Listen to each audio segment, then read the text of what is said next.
الحمد للہ وکفا وسلام علی عبادہ الذین اصطفیٰ اما بعد ویعلمکم من تعویل الاحادیث صدق اللہ العظیم۔ عزیز ساتھیو، آج کی اس مجلس میں ہم خواب کی حقیقت کو پیش کریں گے آپ حضرات کے سامنے۔ اور خواب ایک اہم چیز ہے جو من جانب اللہ امت محمد علیہ السلام کو ملا ہے۔ اس خواب کے ذریعے سے بہت سارے فائدے انسان حاصل کر سکتا ہے، دنیا کے بھی آخرت کے بھی۔ مثلاً ایک آدمی بیمار ہے اور علاج کرا کے تھک گیا ہے اور اس کو شفا نہیں مل رہی، تو ایسی صورت کے اندر خواب سے اگر وہ مدد لے تو اللہ کریم اس کو خواب کے ذریعے سے رہنمائی کرے گا اور اس بیماری کا حل اور اس کی شفا یابی کے لیے دوائی خواب کی صورت میں پیش کی جائے گی۔ تو بہرکیف یہ تو ایک بات لمبی ہے۔ اب میں آپ حضرات کو یہ بتانا چاہتا ہوں کہ خواب کے کتنے اقسام ہیں اور سچا خواب کون سا ہوتا ہے۔ تو خواب کے 3 قسمیں ہیں۔ قسم اول وہ خواب ہے جس کو حدیث نفس کہا جاتا ہے، یعنی دل کی باتیں، اس کا مطلب یہ ہے کہ جو انسان دن میں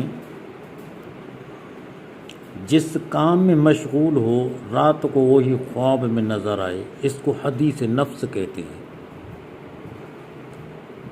جبکہ دوسرا خواب ہے اضغاث و احلام، اور یہ لفظ قرآن میں بھی استعمال ہوا ہے، اور اس کا مطلب ہے احلام مانا خواب، اضغاث مانا پریشان، یعنی پریشان خواب،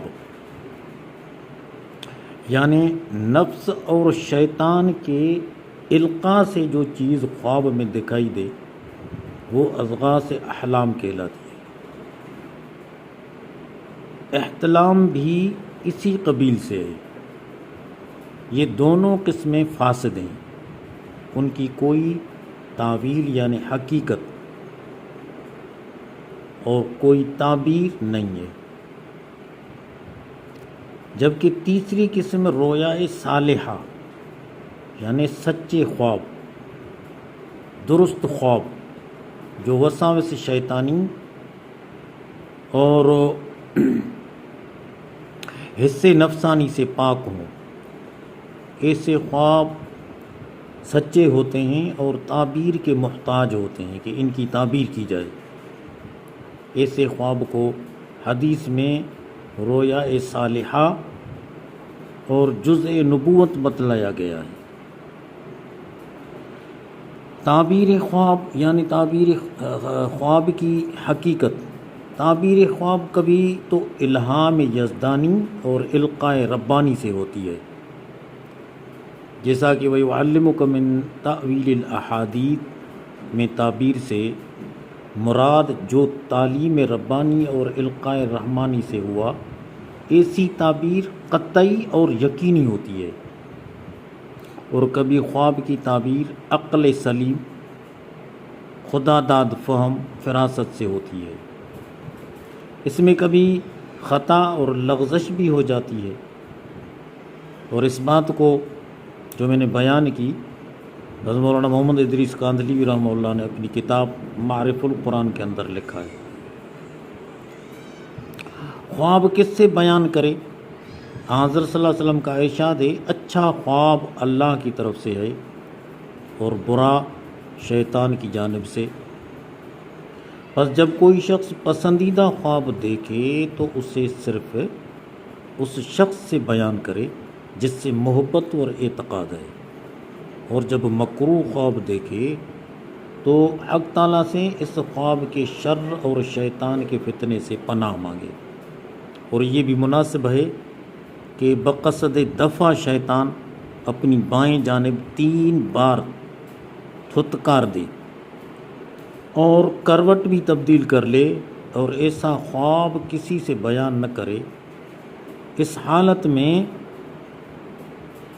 برا خواب کوئی ضرر نہیں دے گا۔ ضرر نہ کرنے کا مطلب یہ ہے کہ حق تعالیٰ نے افعال مذکورہ جو میں نے ابھی بتائے کہ کروٹ بھی بدل دے، تھتکار دے، اور اس کے ساتھ ساتھ اعوذ باللہ من الشیطان الرجیم بھی پڑھے، یعنی یہ افعال مذکورہ کو جب اختیار کرے گا تو رنج و غم سے آدمی محفوظ رہے گا،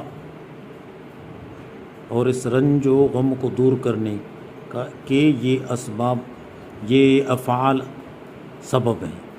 جیسا کہ ایک سبب اور بھی ہے کہ کوئی برا خواب دیکھے تو آدمی صدقہ کرے، اور اس سے انسان کو مالی تحفظ ہو جاتا ہے، اس کا مال ضائع نہیں ہوتا، اور صدقہ کرنے سے بہت ساری دوسری بھی مصیبتیں انسان سے ٹل جاتی ہیں۔ تو یہ ایک خواب کے متعلق بات تھی جو آپ حضرات کے سامنے میں نے پیش کی۔ مزید انشاءاللہ جس ساتھی کو بھی کوئی خواب نظر آئے تو وہ ہم سے رجوع کر سکتا ہے کمنٹس میں اپنے خواب کو لکھ کر، اور اس آدمی کے لیے ضروری ہے کہ سب سے پہلے اپنا نام، اپنے والد کا نام، علاقے کا نام، اور اس کے بعد وہ خواب کا وقت بھی بیان کرے، تو اس سے بہت بڑی مدد مل سکتی ہے۔ بیماری ہے، کوئی قرض کا مسئلہ ہے، کوئی کاروبار نہیں چلتا، بہت ساری حالات زندگی میں حالات پیش آتی ہیں، تو سچے خواب کے اندر اس کی ترجمانی کی جاتی ہے، اور اس ترجمانی کو واضح کرنے کے لیے ایک ماہر کا ہونا ضروری ہے۔ تو ہم نے یہ کوشش کی آپ حضرات کے فائدے کے لیے، امید قوی ہے کہ آپ ہماری طرف رجوع کریں گے، اور انشاءاللہ آپ حضرات کو اللہ اس سے چینل کے ذریعے بہت بڑا فائدہ عطا کرے گا۔ السلام علیکم ورحمۃ اللہ وبرکاتہ۔